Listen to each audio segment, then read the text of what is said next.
जय माता दी दोस्तों। 8 जुलाई और 9 जुलाई का दिन सिंह राशि के लोगों के लिए कैसा होने वाला है। तो सबसे पहले हम इन 2 दिनों के तिथि, नक्षत्र और योग की बात करेंगे। देखिए, 8 जुलाई बुधवार का दिन है।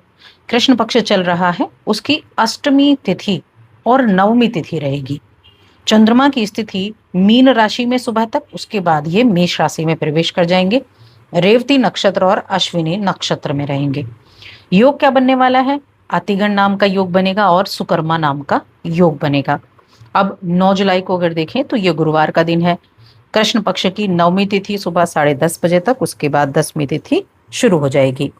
चंद्रमा मेष राशि में अश्विनी नक्षत्र और भरणी नक्षत्र में रहेंगे। योग जो बनने वाले हैं, एक तो बनेगा सुबह 10:30 बजे तक सुकर्मा नाम का योग और बनेगा सर्वार्थ सिद्धि योग।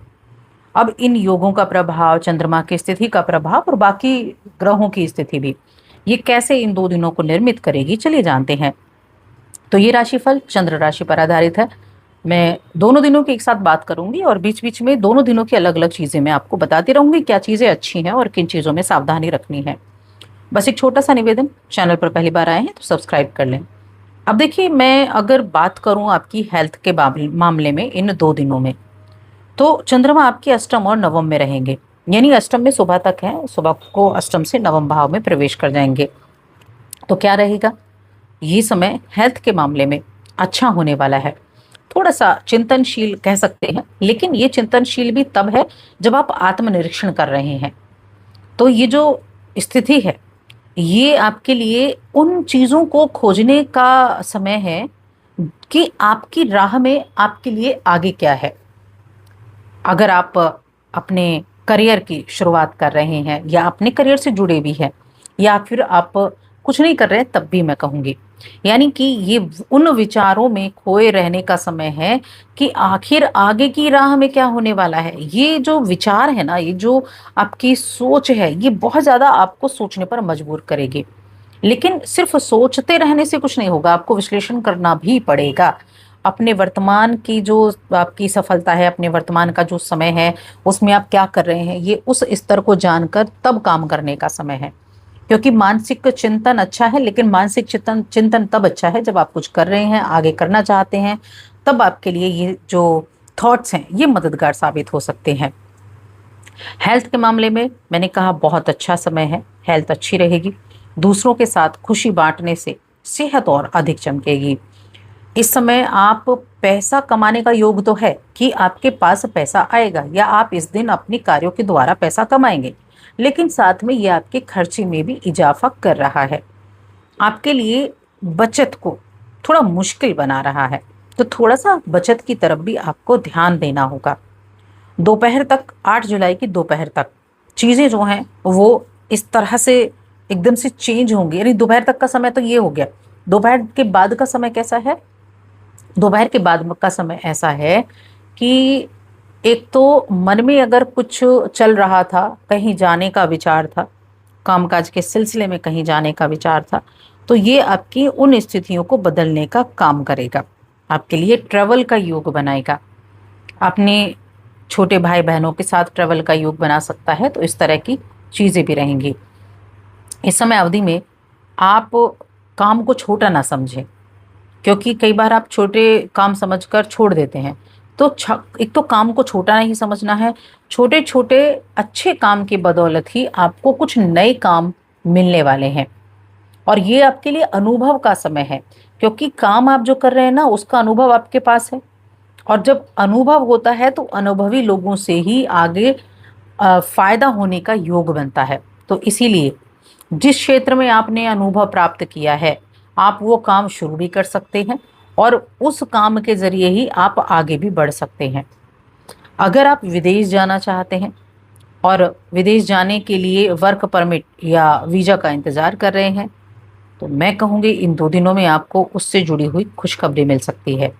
इसके लिए आपने बहुत वेट किया है, इंतज़ार किया है, इसलिए ये खुशखबरी आपके लिए बहुत अधिक मायने भी रखती है। तो इस अवसर का पूरा फ़ायदा उठाएं। जब ये अवसर मिला है तो फुल खुशी आप इसमें दिखा सकते हैं, क्योंकि आपने मेहनत की और उस मेहनत का नतीजा आपको मिल गया। तो कामकाज के सिलसिले में आपको विदेश जाने का मौका मिलेगा, और जैसा आप उम्मीद करेंगे हो सकता है शुरू में आपको वैसा ना लगे, आप सोचें कि मैंने फालतू में इतनी मेहनत की, ऐसा कुछ किया। तो ये थोड़े टाइम का होता है कि आप किसी चीज़ को बहुत अच्छे से नहीं मैनेज कर पाते हैं, कहीं ना कहीं नेगेटिविटी मन में आ ही जाती है।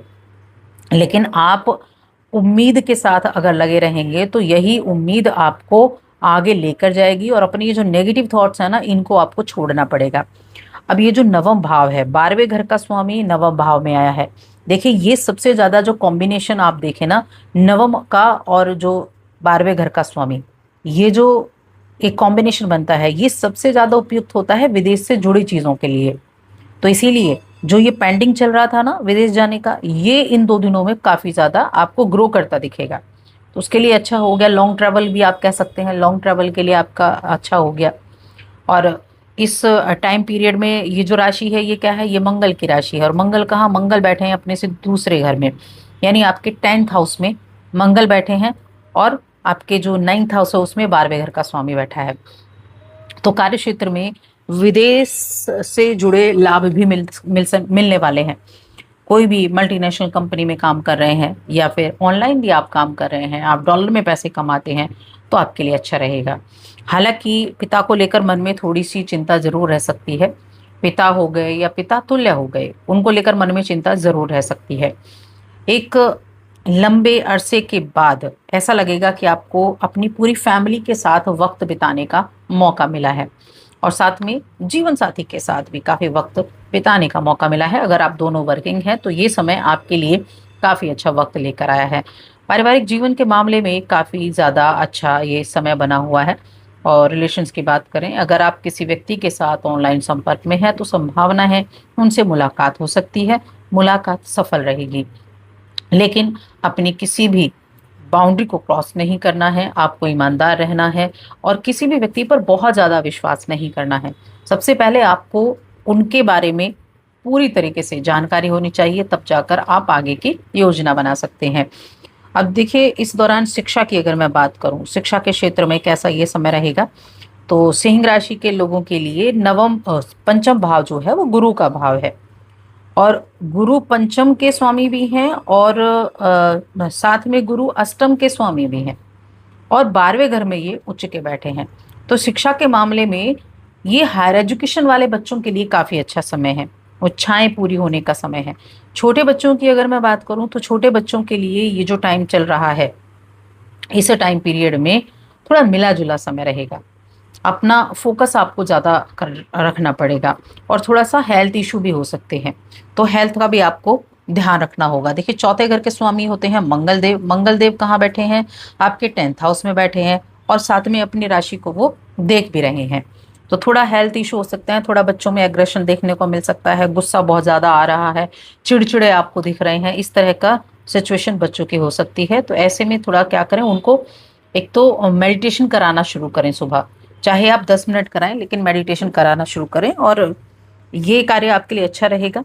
बाकी उपाय के तौर पर आप आस्था रखें, अपने मन पर कंट्रोल करें, मानसिक हिंसा करने से बचें, और मेडिटेशन करें, ये उपाय कर सकते हैं। तो बस आज की इस वीडियो में इतना ही।